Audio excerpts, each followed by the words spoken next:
Hey guys, Infidel1258 here. Today we're actually going to talk about Splinterforge. I've spoken about it before. I'm enjoying this game. This is another way you can earn revenue with the same cards and assets in Splinterlands, and in that way expand what you're already doing with the assets and investment you've already made. And so if you don't know what Splinterforge, stick around for this. But even if you do, I want you to hear this because this is a new way that's becoming even more easy to maximize those rewards. So definitely stick around for this one. It'll be a shorter video also. And before we get into it, splintercoach.com. For $5 a month, you can track your personalized battle history within Splinterlands. That's going to give you a real advantage because it's going to help you recognize things like this. Wizard of Eastwood is like a card that I just can't win with. I am 1-8 this season, and I know probably the, let's see, I'll pull it up right here. I'm 6-21 lifetime with this guy with a brutal .222 record.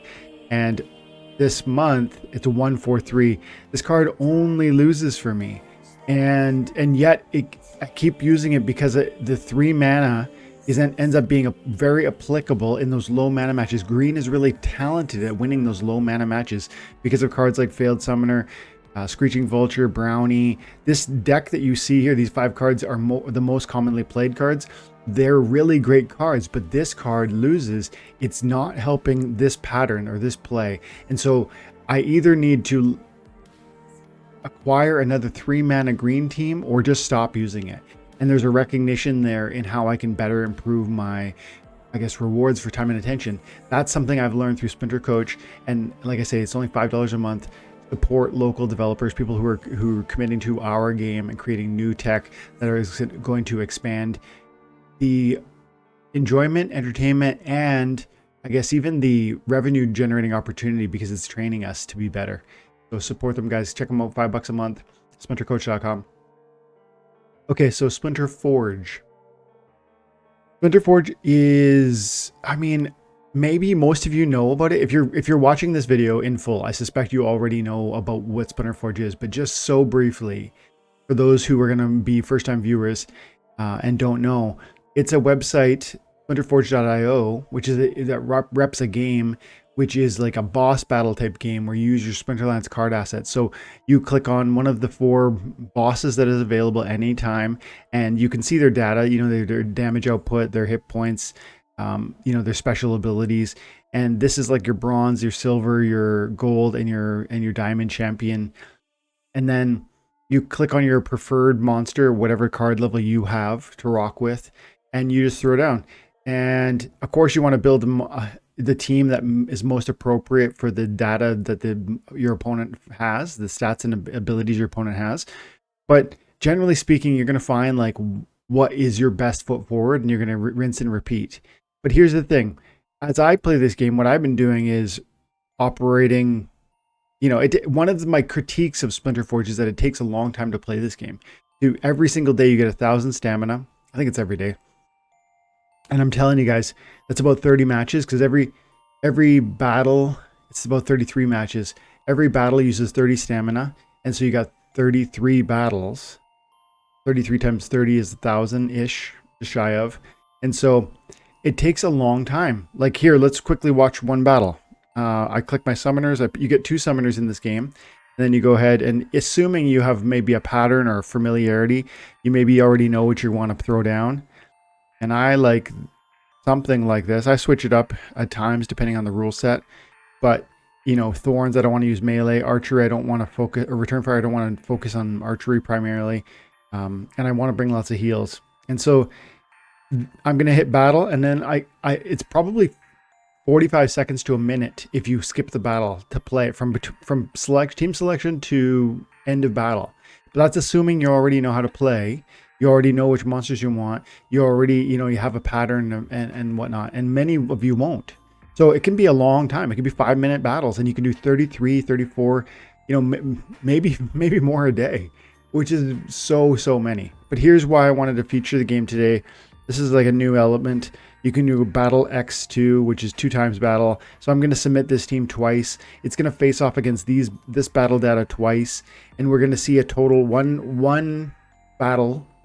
But it's going to give me 2 times the reward.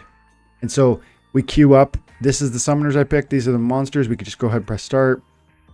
I usually skip this intro because it's just showing me this guy versus my guy. I have a decently leveled up archer over here. I am using the rewards I get for 4GM from playing this game to level up my hero, because I actually believe that this game will be here in a few years. And I also think if it is, I want to have a revenue source out of this that's available to me, because I've built a hero that works. I've built a hero that allows me to win more often. Your hero really differentiates you, and the better your hero, the more likely you are to get the high damage output and returns in the game. But I don't usually watch, but this is what the battle does look like. I usually just go ahead and skip to rewards, and there we go. I can see that you did 1,478 damage and received 1,478 points towards your ranking in the death leaderboard. So I earned 53.6 4GM and 54 Electrum and 54 XP. And let me just go ahead and close window because I'm not going to battle again. Yeah, the thing I wanted to show is that we can double battle. We can send 2 battles at one time. And one of the things about this game is that it takes so long to really get the maximum reward, because the number of games available to you is so significant. I can't keep up with Splinterlands, let alone Splinterforge, then Golem Overlord, which I'm still playing.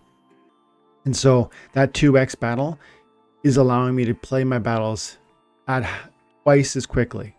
And therefore it's more of an attraction to me. This game is now more attractive to me because for the same reward, I can play twice as fast and be done with it and move on. I want to scratch and claw as many little crypto rewards, as trivial as they might seem now, because I really believe that the space is going to grow and grow and grow.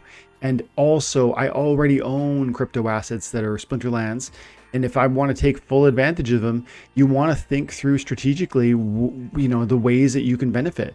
So one way, of course, is rank battles. Another way is guild brawls. And third way is tournaments. A fourth way is Splinterforge.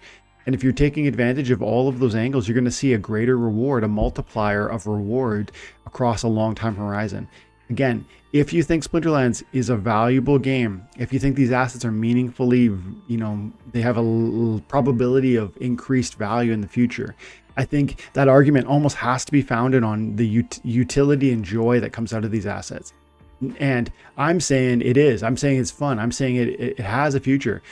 And I think I begin to justify that argument when I hold up examples of different ways that you can play. Like I said, rank battle, tournaments, guild brawls, Splinterforge, and so many more in the future, like even Land 1.5. And then as we move into Land 2.0, boss battle is coming to Splinterlands. There's just more and more and more joy coming out of the assets that we hold. And so I think if we take it seriously, you can find revenue streams like Splinterforge that are going to expand what you're already doing. You've already bought the cards, put them to use. And so this 2x, it might seem like a simple, modest change to a game. But I'm saying if you really think that this game is going to be here, if you think Splinterlands is going to be here, then you should want to use those. You should want more and more thriving for not just Splinterlands, but for any ecosystem, any game, any developer that is going to add value into your cards. And that's what Splinterforge is doing. So again, maybe take a new look at it. If you've already taken a look, take a fresh look at it now, especially since you can get through your battles twice as fast. I'm going to leave it at that, guys. Check out splintercoach.com, $5 a month for some really fun and helpful information. Hey guys, bye for now.